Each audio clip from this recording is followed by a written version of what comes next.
What if I told you that someone you trust is lying to your face right now, and you have no idea? Not a big scary criminal, just a normal person. Maybe your coworker, maybe your partner, maybe your best friend. And the wild part? Smart liars are the hardest to catch, because they already know every trick you're thinking of using on them. They've watched the same movies you have. They know you're looking at their eyes, their hands, their voice. So they've learned how to control all of that. But here's what almost nobody tells you. Being a good liar and having a good brain are two very different things. And today, I'm going to show you 5 ways to catch even the smartest liar, using tricks that don't rely on their face, or their voice, or their eyes at all. These tricks go straight for the one thing a liar can never fully control, how their brain actually works underneath. Here's the truth nobody wants to admit. Smart liars don't get caught by luck. They get caught because someone knew exactly the right moves. And by the end of this video, you'll know every single one of those moves. So stick around, because trick number 4 is the one that even trained professionals say is almost impossible to beat, even for people who lie for a living. Think about the last time you caught someone in a small lie. Maybe it was easy, because they seemed nervous, or their eyes darted away, or their story just didn't add up right. Now imagine that exact same lie, but told by someone calm, confident, someone who's had years of practice keeping their face perfectly still and their voice perfectly steady. That's the kind of liar most people never catch, not because their lie was better, but because the person trying to catch them was using the wrong tools for the job. Today, we're switching tools completely. Let's start with something almost nobody thinks to try. 1. The detail zoom. Here's the thing about lies. They're built to cover the big picture, not the tiny stuff. When someone makes up a story, they spend all their energy on the important parts. Where they were, what time it happened, who else was there. That's the skeleton of the lie, and they build it carefully. But nobody bothers building the small, boring bones around it. So here's what you do. Don't ask about the main event. Zoom in on something small and almost pointless instead. Like, what color was the car parked outside? Or, what were you drinking at the time? Or even, was the room warm or cold? These questions feel random, almost silly, but that's exactly the point. A person telling the truth answers this kind of question fast, without even thinking, because they actually saw it. It's just sitting there in their memory, waiting to be pulled out. But a liar? Their brain goes quiet for a second. You'll see it. A tiny pause, a flicker of confusion, because they never built that detail into their fake story. They only planned the big stuff, the parts that matter. Nobody invents the color of a random car in advance. And that's exactly why this trick works so well, almost every single time. The smaller and more boring the detail you ask about, the harder it becomes for a liar to fake it on the spot. Think about it this way. If someone tells you they were at a restaurant last night, and you ask what they ordered, that's still part of the main story, so a smart liar probably already planned for that. But if you ask what song was playing when they walked in, or whether their table was near a window, you've stepped outside the story they built. There's no rehearsed answer waiting there. Just silence, or a guess that feels a little too slow to be real. 2. The easy exit offer.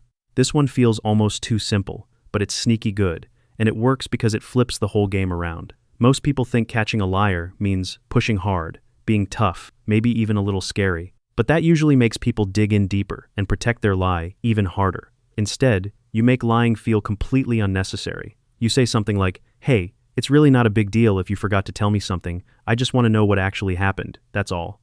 What you're doing is opening a door and gently saying, "Come on through, no judgment waiting on the other side." Here's what happens next. If someone was telling the truth this whole time, this doesn't change a single thing. They just keep telling you the same story they've had all along, calm and steady. But if someone was hiding something, that little door you just opened feels like pure relief. And a surprising number of people will walk right through it and admit the thing they were hiding simply because you made it feel safe instead of terrifying. Here's the part most people miss. Liars aren't only scared of getting caught, they're scared of the fight that happens after. The yelling, the disappointment, the awkward silence. Take that fear away, make it feel okay, and sometimes the whole lie just falls apart on its own without you even having to push. Picture someone who's been avoiding a topic for days, bracing for a blow-up every time it comes close to the surface. The second you say it's okay, that you just want the truth, not a punishment, you can almost watch the tension leave their shoulders. That relief is often stronger than the fear of lying was in the first place, and that's the exact moment the truth tends to come out. 3. The comfort trap. Most people think catching a liar means being tough, serious, maybe intimidating, staring them down like something out of a detective show. But here's the twist that surprises everyone. The most relaxed, easygoing conversations catch the most lies, way more than the tense ones ever do. When someone feels comfortable, safe, like they're just chatting with a friend over coffee, their guard drops without them even noticing it happening. So instead of firing off serious questions one after another, keep things light first, laugh a little, talk about something completely unrelated. Let the whole mood feel easy and warm. Then, right in the middle of all that comfort, slide your real question in casually, like it's nothing important at all. People who are lying usually build a strong guard for tense moments, serious eye contact, direct questions asked in a serious tone. But they don't build that same guard for casual small talk, because their brain doesn't flag it as dangerous. So when the real question sneaks in, wrapped inside a relaxed, friendly conversation, it slips right past their defenses before they even realize what's happening. And sometimes, the truth just slips out right along with it, almost by accident. You've probably seen this happen without even calling it a trick. Two friends laughing over old memories, and somewhere in the middle of all that laughing, one of them casually admits something they never planned to say out loud. That's not an accident. That's comfort, doing exactly what it does best, quietly turning off the alarm system in someone's head. Now here's the one I promised you earlier, the trick that even trained liars struggle to beat, no matter how good they think they are. 4. The double task. This one is based on something wild about how our brains actually work. Lying takes an enormous amount of brain power, way more than most people realize. You have to remember your fake story from start to finish, keep every detail straight, act completely normal on the outside, and watch the other person's reaction, all at exactly the same time. It's like trying to run 3 heavy programs on one small, overheating computer. So here's what you do. While someone is answering your question, give their brain something extra to handle at the same time. Ask them to walk somewhere while they're talking to you. Hand them something to hold or carry. Or ask a quick, totally unrelated question right in the middle of their sentence, like, wait, real quick, what day of the week was that again? For someone telling the truth, this barely matters at all, because they're not juggling anything fake, they're just remembering something real that actually happened to them.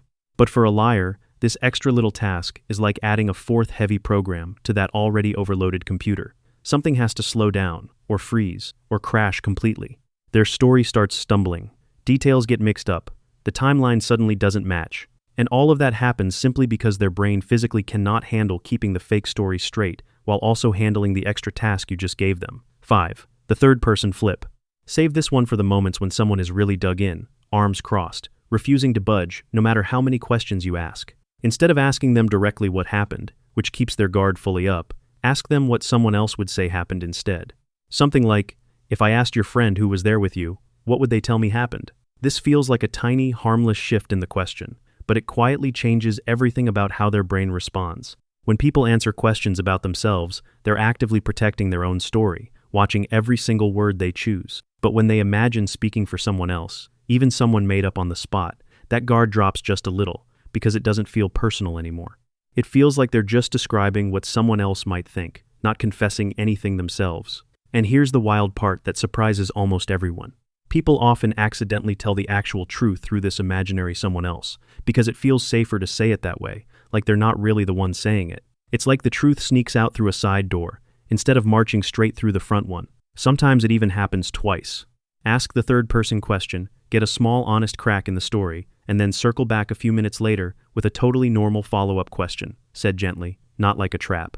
You'll often find the second answer lines up with that little crack, not with the original story they gave you at the very start. That's the moment you know you've found something real.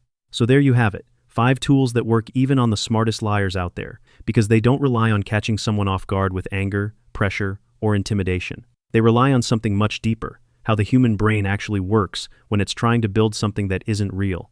Before you go try these out on absolutely everyone you know, here's something important to remember. Most people you talk to every single day are telling you the truth. These tricks aren't meant to turn you into someone who trusts nobody around them.